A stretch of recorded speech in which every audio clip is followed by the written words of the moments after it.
بخاری روایت میکند از حضرت انس ابن مالک رضی الله عنه سمع عبدالله ابن سلام بقدوم رسول الله صلی الله علیه و سلم فأتى النبي صلى الله عليه وسلم فقال إني سائلك عن ثلاث لا يعلمهن إلا نبي. وقتی که حضرت عبدالله ابن سلام از قدوم رسول الله صلی الله علیه و سلم با خبر شد، این عالم بود، این میدانست که پیغمبر آخر زمان باید که مبعوث شود، باید مبعوث شده باشد. از همین خاطر وقتی که از قدوم پیغمبر صلی الله علیه و سلم واقف و آگاه گشت، نزدش آمد، گفت یا محمد صلی الله علیه و سلم، از سه چیز سوالت میکنم که غیر از پیغمبر کسی به او سوالا جواب گفته نمیتونه. اگر جواب گفتیم ایمان میارم. فما اول اشراط الساعه. سوال اول، اولین نشانه عظما و بزرگ قیامت چی است؟ با چه چیز مردم میدونن که قیامت اکنون نزدیک شد؟ و ما اول طعام اهل الجنه. سوال دیگم، وقتی که جنتی ها وارد جنت میشوند، خداوند قبل از همه با چه چیز اونا را ضیافت میکند؟ ضیافت اولی که خداوند برای اهل جنت آماده میکند کدام طعام است؟ و ما ینزع الولد الى ابیه او الى امه. سوال سیوم، چه چیز طفلک به مادر یا به پدر شبیه میگرداند؟ بعضی کودکان شبیه پدر و اولاد پدر میشوند، بعضیش هم میبینی به اولادای مادریش و به تقوایی و نمیدونم خیش تبارای مادریش و شباهت دارند. چه چیز سبب همین میشود؟ چرا بعضی کودک شبیه رگ پیوندی پدری میشود، بعضیش رگ پیوندی مادری؟ حضرت صلی الله علیه و سلم گفت یا عبدالله اخبرنی بهن آنفا جبرئیل علیه السلام. ای عبدالله، گفت قبل از آمدن ته حضرت جبرئیل نزدم آمد و مرا خبر داد که عبدالله ابن سلام پیشت میآید و مثل سوال میکنه، جواب شو بگو. عبدالله ابن سلام گفت جبرئیل؟ حضرت گفت نعم، آره. گفت فذاک عدو الیهود من الملائکه. آخه گفت ما را تعلیم دادیان که جبرئیل دشمن یهودی ها است. نعوذ بالله. این جبرئیل اما ارخانگل گوریل است، ارخانگل گوریل، یعنی که ملائکه بزرگ جبرئیل در نزد اهل کتاب همه ده هست. این خانه سوخته را ببینید. حضرت جبرئیل وحی الهی را به یک شخص از غیر بنی اسرائیل آورده است، دشمن یهودش اعلام کردند. حضرت صلی الله علیه و سلم در جواب آیه قرآن تلاوت کرد، اعوذ بالله من الشیطان الرجیم، قل من کان عدوا لجبرئیل فانه نزله علی قلبک باذن الله مصدقا لما بین یدیه و بشرا و هدی و بشرا للمؤمنین. بگو به این شخص، ای حبیبی من، کیست او جاهل احمقی که جبرئیل دشمن خود اعلام کرده است؟ جبرئیل که 600 پر دارد، و همین نوع که یک قناتش تمام دنیا را زیر زبر میکنه، او احمق کی است که این جبرئیل دشمن خود اعلام کرده است؟ چه دشمنی کرده میتونسته باشم به جبرئیل؟ هجوم پشه چی آورد خلل بر مایه فیل؟ جبرئیل که قرآن بر قلبت نازل کرد و توسط او قرآن تو دین ادیان و پیغمبران پیشین تصدیق کردی و این قرآن سبب هدایت و یک بشارت بزرگی از برای مسلمانان شد. بعدا گفت فاما اول اشراط الساعه فنار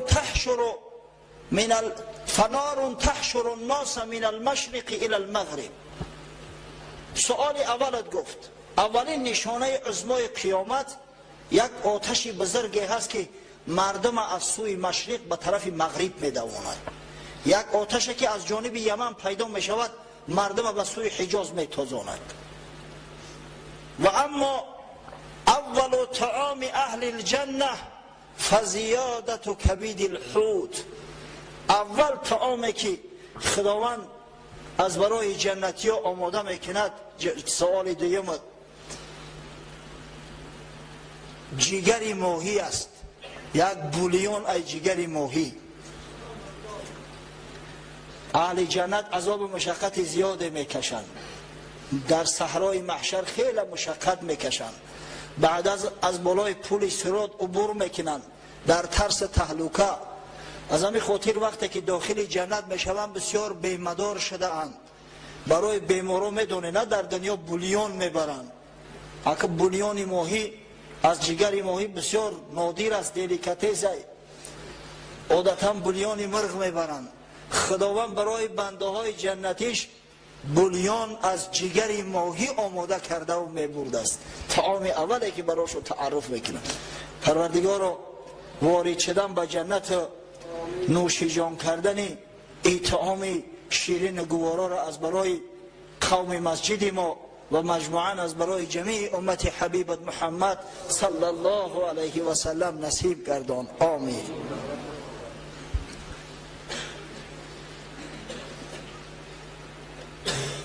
اما سوال سوم که چی چیز کودک به پدر یا به مادر شبیه میسازد؟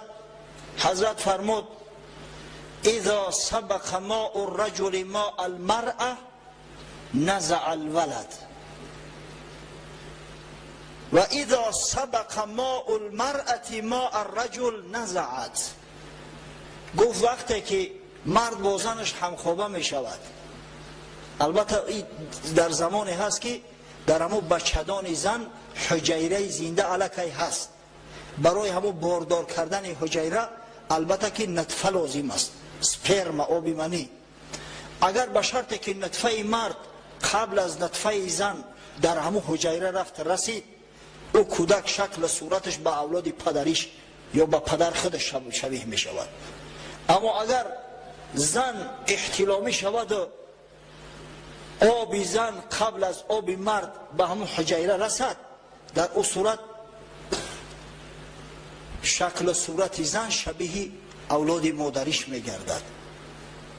این سخن در صورت گفت که نه علم امبریولوژیا بده نه اوزی بده چیزی نبود، واقعا را غیر پیغمبرا کسی نمیدوند.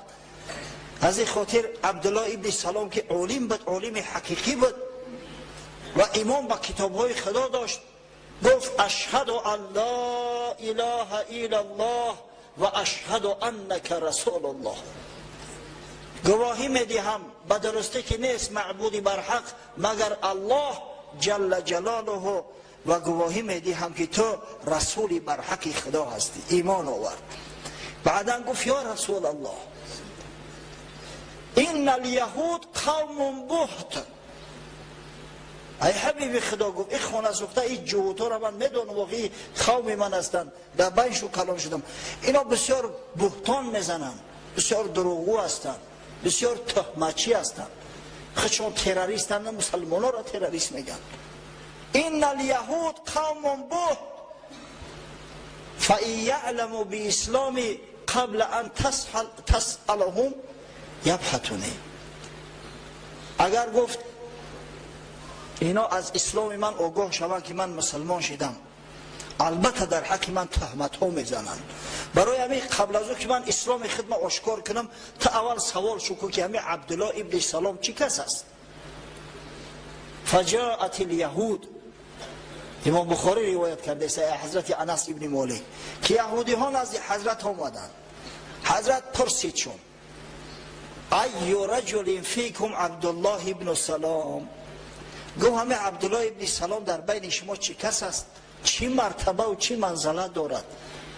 یهود در جواب با یک آواز گفتند خیرنا و ابن خیرنا، بهترین ماست، پدرش هم بهترین ما بود. و سیدنا و ابن سیدنا، اشرافترین ماست، پدرش هم از اشراف ما است. و اعلمنا و ابن اعلمنا، عالمترین ما است. پدرش هم اعلم بود، عالمترین ملوهای ما بود. حضرت صلی الله علیه و سلم سوالش کرد،